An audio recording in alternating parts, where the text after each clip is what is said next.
परमेश्वर कबीर जी ने 600 वर्ष पहले कहा था कि धर्मदास तो लाख दुहाई, ये मूल ज्ञान, ये तत्व ज्ञान की तो बार ना बताना।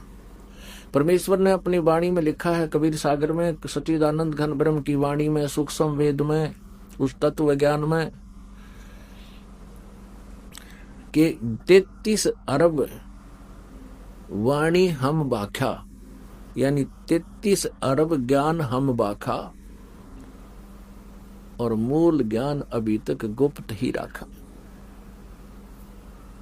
अब 33 अरब वाणी बोल दी परमात्मा ने, 33 अरब, और वेदों में तो कुछ 2000 मंत्र भी कोई ना, और उस परमेश्वर ने कहा 33 अरब मंत्र श्लोक बोल दिए हमने, वो कुछ एक संग्रह किए गए हैं, और कहते हैं मूल ज्ञान हमने गुप्त ही रखा।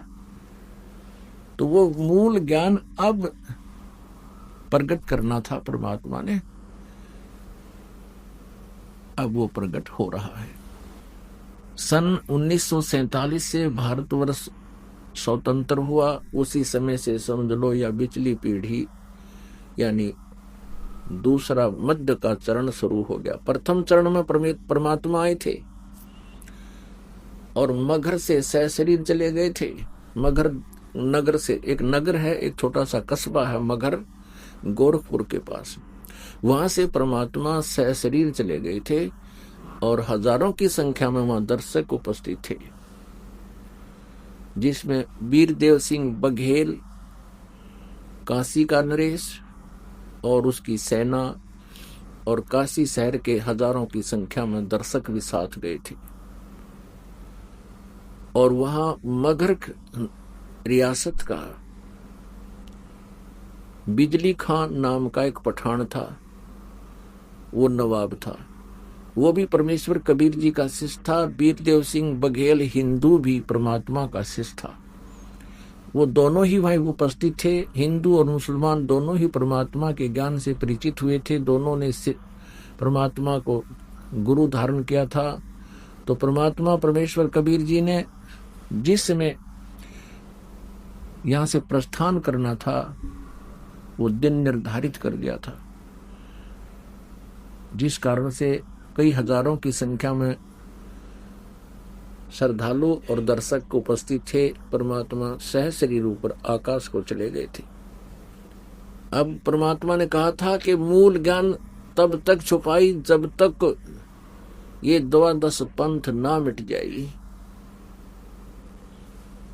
अब 12 पंथ काल ने चला दिए। परमेश्वर कबीर जी जब प्रथम सतयुग में पृथ्वी पर आए, यहाँ काल के लोक में आने लगे, तो रास्ते में इस काल भगवान ने, ब्रह्म ने,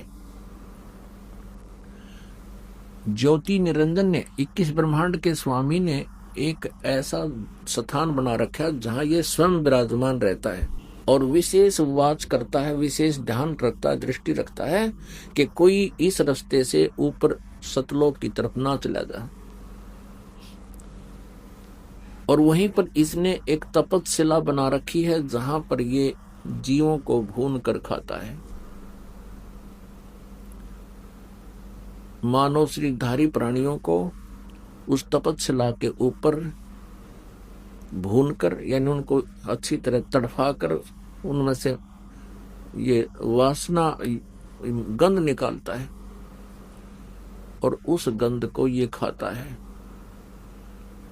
मानव का जो अंदर शरीर सूक्ष्म शरीर है, ये स्थूल शरीर तो यही रह जाता है। जैसे इसको श्राप लगा हुआ है, श्राप लगा है काल को 1 लाख मानव शरीरधारी प्राणियों के शरीर के को आहार करने का। कौन से शरीर को?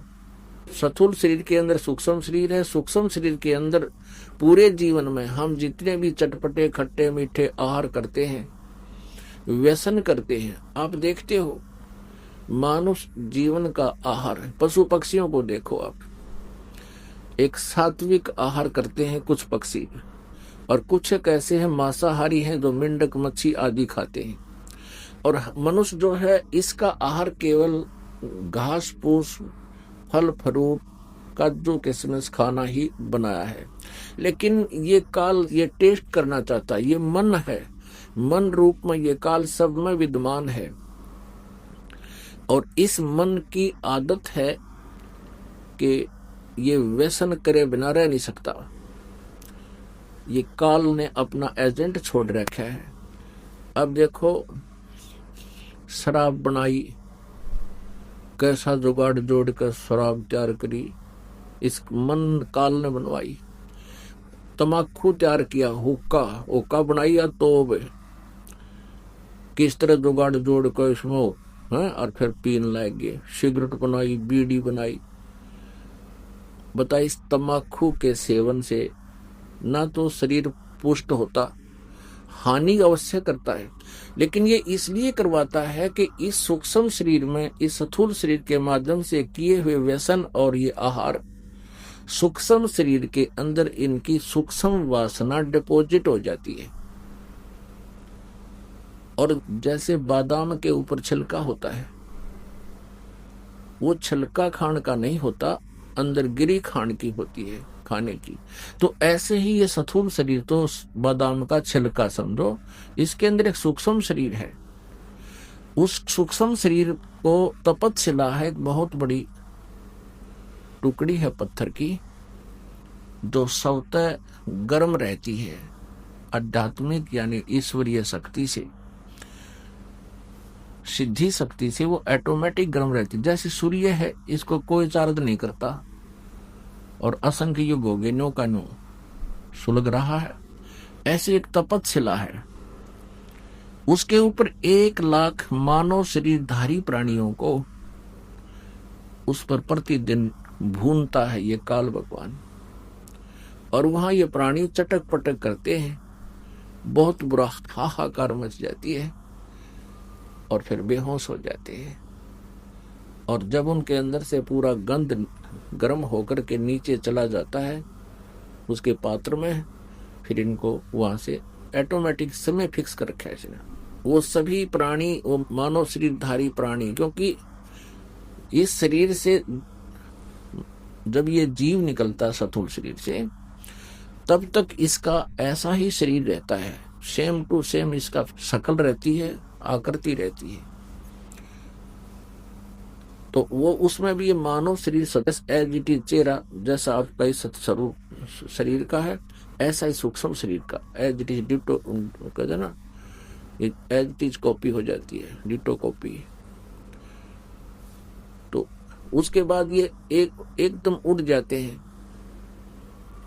और फिर धर्मराज के दरबार में इनकी लाइन लग जाती है।